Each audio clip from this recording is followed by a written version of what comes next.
परम सच्चिदानंद घन नित्यानंद वर्षिणी श्री स्वामिनी जी के महाकरुणा समुद्र गोरे चरणारविंद ही हमारे सद्गुरु हैं। यही गौर चरणारविंद ही हमारा परम विश्राम स्थल है। यही गौर चरण ही निरंतर चिंतन हमारी चिरंजीवी अवस्था। परम रसिक चूड़ामणि श्री स्वामी हरिदास जी महाराज कहते हैं, चिरंजीवी कौन है? कह हरिदास तबहि चिरजीवो, जब कुंज बिहारी चित आवन। चित्त जो विषयों के चिंतन में निरंतर अनवरत भटकता रहता है, मनुष्य शरीर प्राप्त करके इस चित्त को यदि चित्त के अधिष्ठात्र देवता भगवान वासुदेव,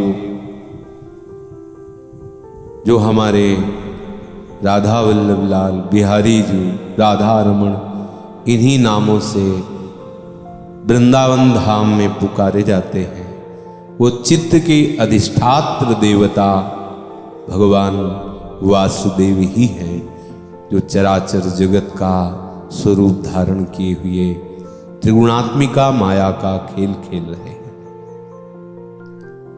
जीवन उसी का धन्य है।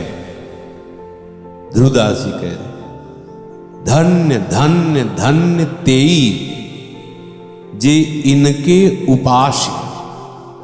किनके? गौरांगी सहजानंद वर्षिणी श्री स्वामिनी जी के नाम का सदैव चिंतन, उनके रूप का चिंतन, उनकी लीलाओं का गायन, उनके श्री चरणों की सेवा की वृत्ति से निरंतर उत्साहित रहना, प्रेम सहित हुलसात सेवा श्यामा श्याम की जय मन ही भांति दिन दिन प्रति अनुराग सु। ये धन्य धन्य धन्य तेज इनके उपास, केवल इनके जो उपास, इनके अनंत नाम है, अनंत रूप है, अनंत धाम है, अनंत लीला है। अर्थात जो प्रभु के उपासी है, जो प्रेम स्वरूप प्रभु के उपासी है, जो परमानंद प्रदान करने वाले प्रभु के चरणों के उपासी है, जो महाअनंत सामर्थ्यशाली प्रभु के नाम जापक हैं, धन्य धन्य धन्य तेई जी इनके उपास है। और सुख देखियत जहां लगे, सुनियत तहां लगे, सबे दुख पाश।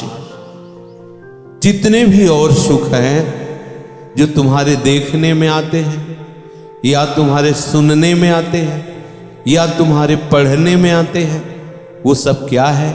ध्रुवदास जी कह रहे हैं, और सब दुख पास है। ये दुख की पाश है। दुख योनयः दुखालयम, इस दुखालय में वही धन्य है। नाम प्रसंग कहे तो उपदेश, जहया धर्म धन्य सो देश, धन्य सो कुल जेहि जन्म भयो, धन्य सो तात धन्य सो माय, संतत सकल सुनो चितलाय, श्री हरिवंश प्रताप जस। जो सदैव नाम का चिंतन करते हैं, सदैव नाम का कीर्तन करते हैं, एक एक श्वास में निरंतर नाम रूपी धन का, परम धन का संग्रह करते हैं, बोले धन्य है वो उपासक जहां जन्म लिया, उस देश को हम धन्य कहते हैं। सेवक जी महाराज धन्य कहते हैं, महादेव जी उस कुल को धन्य कहते हैं। सो कुल धन्य उमा सुन, जगत पूज्य सुपनीत। संपूर्ण जगत का वंदनीय वो कुल है, परम पावन कुल है, जिसमें भगवान का विनयावनत सरल नाम जापक प्रेमी भक्त प्रकट हुआ। नाम प्रसंग कहत उपदेश, जो नाम खुद जपते हैं और दूसरों को नाम जप करने की प्रेरणा देते हैं, ऐसे प्रेमी महाभागवत जन जिस देश में जन्म लेते हैं वो देश धन्य हो जाता है। इसलिए भारत भूमि जैसा विश्व ब्रह्मांड में कोई देश नहीं, क्योंकि इसमें स्वयं बड़े बड़े भक्तों को प्यार देने वाले भगवान प्रकट हुए और भगवान को प्यार में बांध लेने वाले महाभागवत संत जन, रसिक जन, प्रेमी भक्त जन प्रकट हुए। नाम जापक उपासक की मां धन्य है, उसने 9 मास गर्भ में धारण किया। उस भक्त को जो निरंतर नाम जप करता है तो उसकी मां की कोख धन्य है, वो मां धन्यवाद की पात्र हो गई। इन रसिक शेखरों की धन्यवाद पात्र। वो पिता धन्य है जिसके अंश से ऐसा बालक प्रकट हुआ जो निरंतर नाम जप करता है। कुल, देश, पिता, माता सब धन्य हो जाते हैं, तो फिर उसके स्वयं के धन्य होने में क्या संशय। इसीलिए ध्रुव जी कह रहे धन्य धन्य धन्य 3 बार कहा। जो से भूतकाल में गलतियां हो गई सब बराबर धन्य हो गया। अगर भविष्य में कोई चूक हो जाती तो भी वो धन्य हो जाएगा। वर्तमान में जो निरंतर नाम जप कर रहा है वो धन्य ही है। धन्य धन्य धन्य, भूत भविष्य वर्तमान तीनों उसके धन्य हो। धन्य धन्य धन्य तेई बस जिनके उपास, जिनकी उपासना में लगे हुए हैं, जीवन जन्म मृत्यु सब धन्य हो जाती है। उपासक का मृत्यु महोत्सव हो जाता है। पशुओं की तरह वो नहीं मरता, सुअर कुत्ते की तरह वो नहीं मरता, उसका मरना महोत्सव हो जाता है। पर इस महोत्सव को सब लोग नहीं देख सकते। क्या महोत्सव होता है?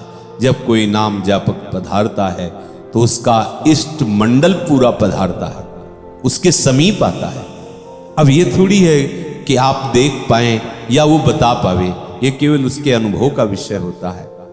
पूरी निकुंज मंडली पधारती है और उसको अपने साथ गाना बजाना करते, नाचते गाते हुए, बजाते हुए मृदंगा आदि उसको ले जाते हैं। ये महोत्सव, ये प्राकृतिक नेत्रों के और श्रवणेंद्रिय के द्वारा ये महोत्सव देखा या सुना नहीं जाता। इसके लिए हित नेत्र चाहिए, प्रेम नेत्र चाहिए। इसलिए जीवन जन्म धन्य करने का हमें महान अवसर मिला है।